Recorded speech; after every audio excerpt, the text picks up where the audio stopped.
everyone. I am Julian, I'm Idris. I'm James. and welcome back to another episode of Backseat Driver, where we discuss all sorts of automotive topics just for your entertainment and knowledge. So what do we got this week?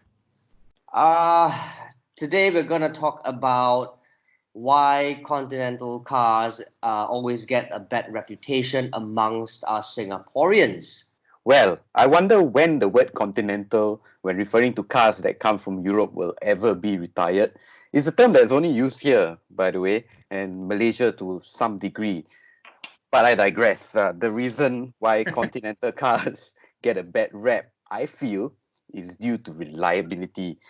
And you've heard stories, or maybe you've experienced it yourself. I know I have. And these cars, a lot of people say, constantly break down and are expensive to maintain. And when they're older, like let's say more than 5 years old, come even bigger problems. And all those reliability charts that you see that pop up ever so often sort of tend to confirm this. What do you guys think about continental cars?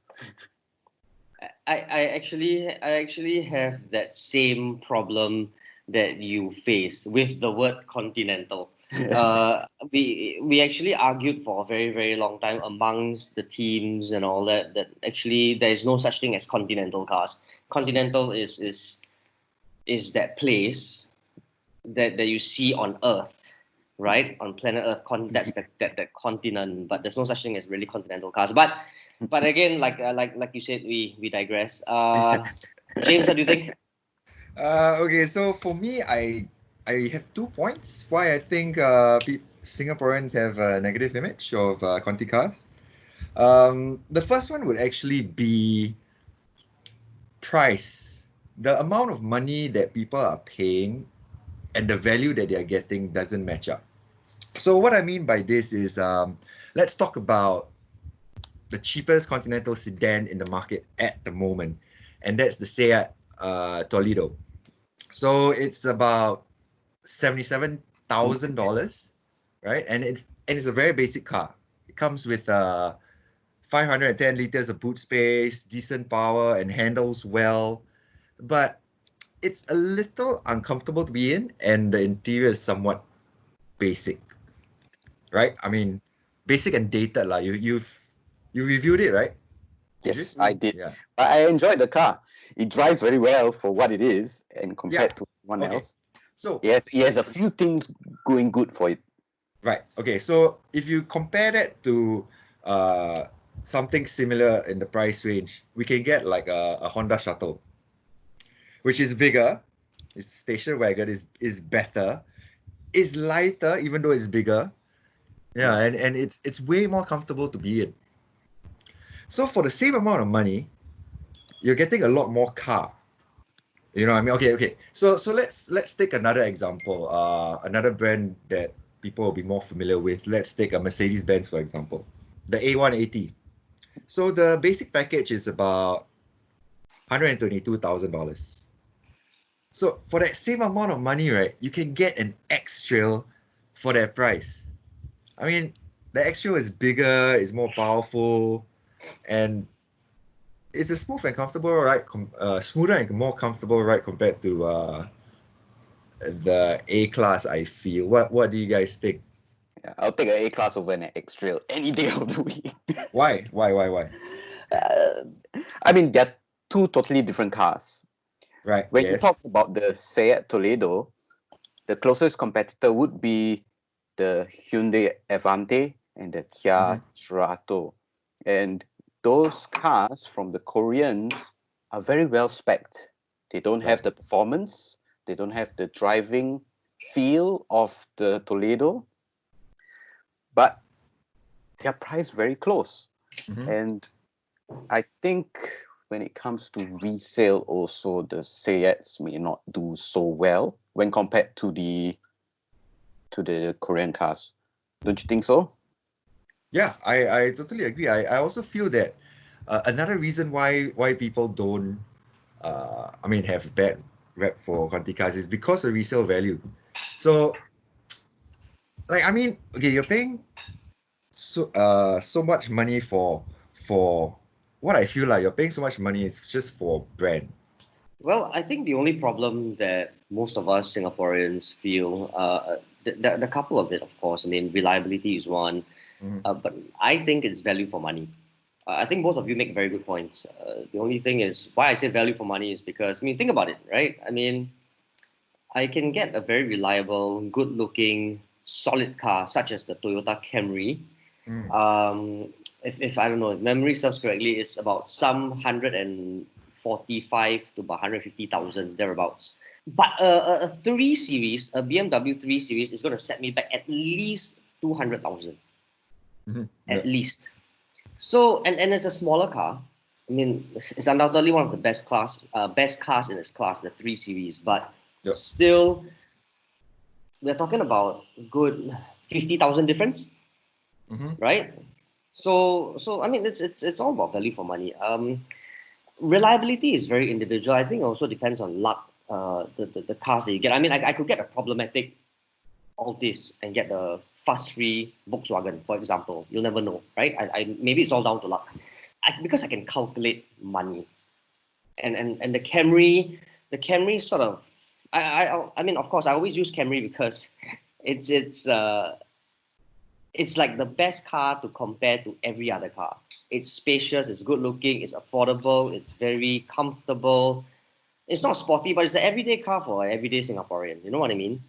Yeah, I know what you mean. So yeah, so that's why I always use that car as a comparison. I mean, if you guys don't mind, I'm just saying that it's very value for money. That's why I won't say these European brands um, have a negative image among Singapore car buyers. But I would say that, of course, you pay for what you get.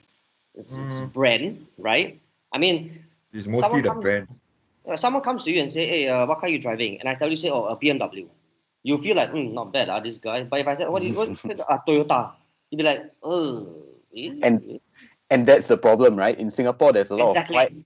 attached to Continental cars because here the brand you drive somehow counts towards your social status. I don't Exactly, know and how that's it and works. that's extremely pretentious, and but I mean that's just how Yep. it looks, unfortunately. Because I could be driving a Toyota Crown, right, and it's going to cost me $200,000. But you'll never know. Someone comes to me and just say, "I'm just driving a Toyota," but you'll never know, right? I could be driving a lot of other high end Toyotas, so to speak. It could be a Supra for all you know. I think to me, Lexus is the epitome of how a luxurious, solid quality car is uh, anywhere in the world. I mean, not just in Singapore, I mean, anywhere. There are definitely pros in buying continental cars. Like like you guys, we were just talking about how people will think that you probably give a better perception of yourself. People will probably think, but then again, if you're worried about that, then you're probably someone that I don't really want to mix around with. You're a brand whore. That's like Yeah, straightforward. You're just a brand whore. and No, those I, guys will I be very actually had a bitter also. exactly. I don't know. I actually had a worse word to describe, but I mean, and I bring back the whole Lexus thing. I think that's how buyers should actually consider and take a second look at Lexus, right? If you're so worried about quality and reliability, and you're so worried about all these kinds of stuff, then perhaps Lexus should be the answer for you. I mean, of course, I'm talking about if you have the extra money to spend on or rather a luxury car maker, then yes, why not Lexus? Right? And mind you, I mean, there are cars in Lexus lineup that is actually more expensive than Audi, BMW, and Jaguar. You know what I mean? And Mercedes Benz even. Yep. And so it's these kinds of stuff. And why I bring this up is because I have a personal experience to tell you that you know what, if you actually bring in, it's not that I drive a Lexus, but I'm just saying that if you actually drive a Lexus and you bring your car in for servicing, you can actually call them and order breakfast with them, and they'll actually call you by your name and not like a number or something. They'll call you by your name like as if you're some high-end bank customer or something, and then they'll actually bring you through the whole aftermarket or servicing and all that kinds of stuff, which is something that no other car makers are doing at this point in time. Uh, Julian, This is is it a continental breakfast? No, not bad, well, huh? Yes, Not not bad, bad. not bad. Not So bad, not long bad, not as bad. so long as your Continental tires don't give you problems, I think it should be fine. Oh, Oh the man, word continental. I know. But Uh, speaking of brands, I hmm. think the other brand that people should take a second look also Mm. when it comes to continental cars is Volkswagen, because Because he yes, drives one. no. You see, Bias. they they have had a bad rep in the last few years, and everyone knows it's all about the gearbox issues. But a lot of it is due to the way you drive it, Oh, of and course. plus the wet clutch versions don't come across with much issues either. So I think they're great value for money. Julian, you mentioned about the Camry. I think the Passat comes very close when it Yes, yes. I think the comparison. Passat 1.8 it might even be cheaper actually. Yeah, and you have the Skoda Superb also, and Mm, mm, basically all the cars in the Volkswagen group mm. that you should take a second look at. Um, they are great value for money, offer great performance for what it's worth. So do have a second look. This is not sponsored, by the way, and this is not because I drive a Volkswagen. So James, Yeah. don't see how say things. Yeah. I think no, I think you've got a very good point as well. Yeah, but that being said, Mm. I've owned cars which are continental. I've owned Asian cars also. I've had catastrophic failures with both makes. So it really, no, I don't want to generalize all cars or all continental cars as unreliable. There are specific cars that are problematic, continental or not. Mm. And our climate is really harsh towards cars, let's be honest. Yeah. Lots of stop and go traffic, very high temperatures. Some cars just require more maintenance, and those which those maintenance costs can get really expensive. And I think a lot of times when people say that continental cars are more expensive to maintain, it's Yeah. partly due to the fact that parts are not as available, and perhaps the abilities of mechanics are not they're not as proficient when it comes to continental cars when compared to your Asian mix. I don't know. I feel definitely continental cars are a lot more sturdy compared to Asian cars. Okay, why do I say this? It's just based on past experience. I was driving and I like hit the rear end of a Skoda. So I was driving a Corla. I wasn't looking. I just nice. smashed the Skoda. Right? So at the Such back of the a terrible Skoda, driver. I cannot remember what model it was, but no. Okay, so there was like a pretty deep dent in the Skoda, but my Accord, right, the whole bonnet just scrunched up lah. Like you can tell the difference in quality of the car, you know. And then like, oh my car, I couldn't move the car. I had to call the tow truck come, cause one big jam on the PIE.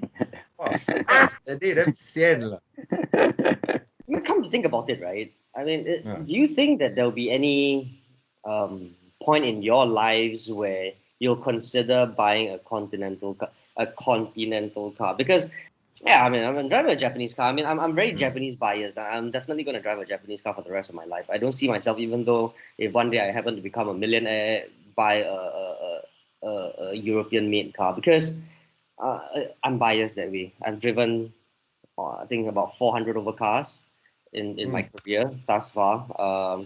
I've realized the fact that Japanese is probably the way to go. It doesn't matter what people think of me. But I could actually go Korean. I might do a Kia Stinger one day if I go crazy. I don't know.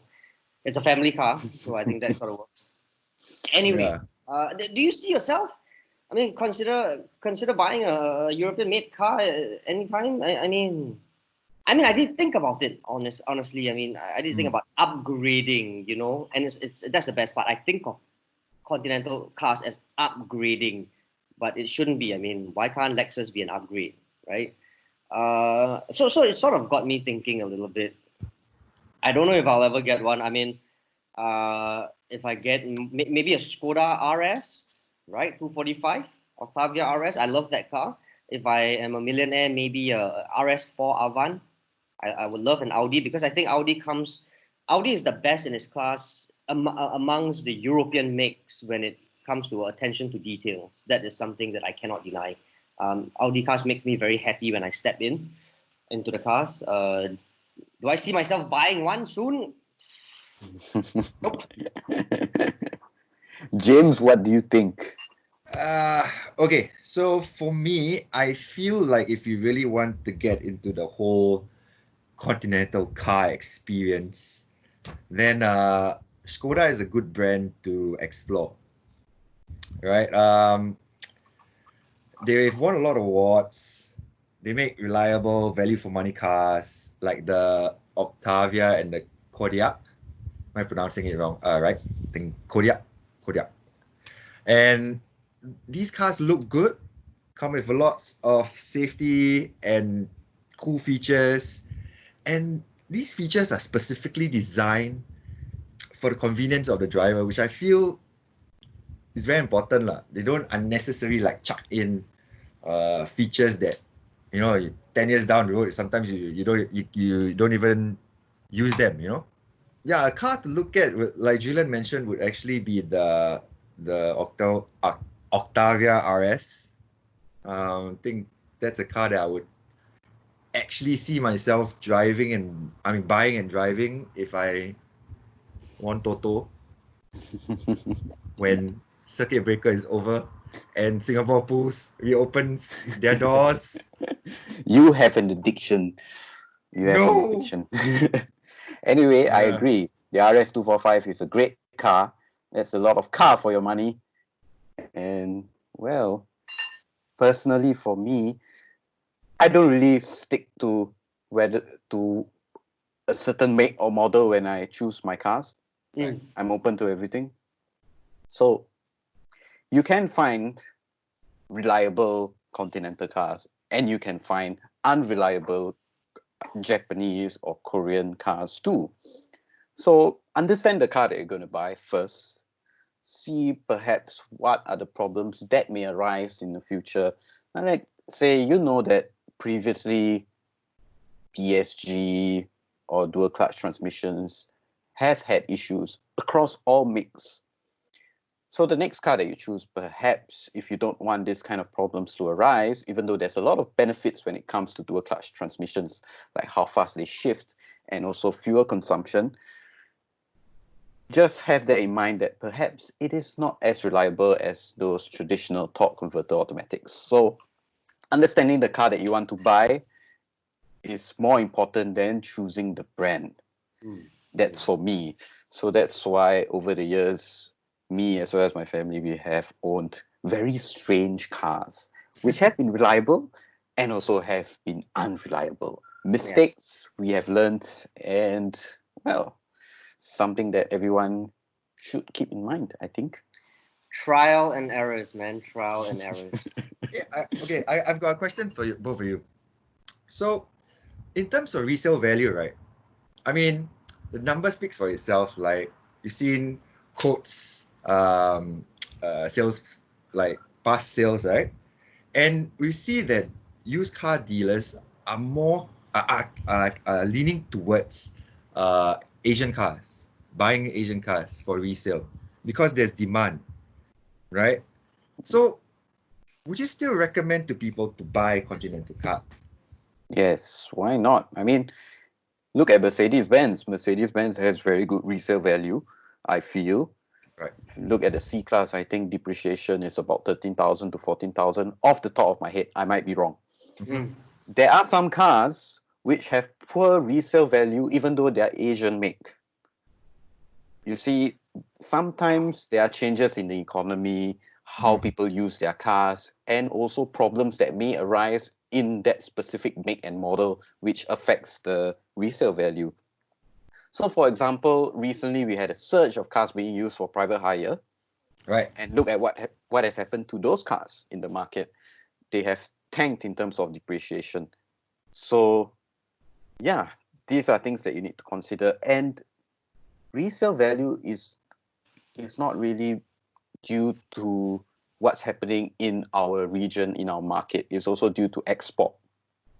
And if there's a demand for a specific car in the export market, that's when resale values will rise. Yeah. So there is an assumption that don't buy this car because resale value is going to be bad. The thing is, Mm. you don't really know whether resale will be bad or not, because things will change over the years. Who knew that Volkswagen would have very bad resale value, for example? But things are picking up for Volkswagen also in the resale market. So things will change, and don't just assume buying a specific brand will prove to be very good in terms of resale. That's what I think. Well, if you want to sell a car, just go sgCarMart, man. I mean, then it's settled, right? Yeah, go sgCarMart, trade in your Good car at advertising quotes. opportunity. Okay, so anyway, there you have it, guys. That's our topic for today, and that is exactly how we feel about whether or not Continental cars have got a bad rap among Singaporeans. Thank you very much for watching. Please feel free to comment in the comment box below and tell us what you think about this topic, and if you have any burning questions you'd like to ask us. And please also do not forget to like and subscribe to our YouTube channel. In the meantime, stay safe and be well. Goodbye.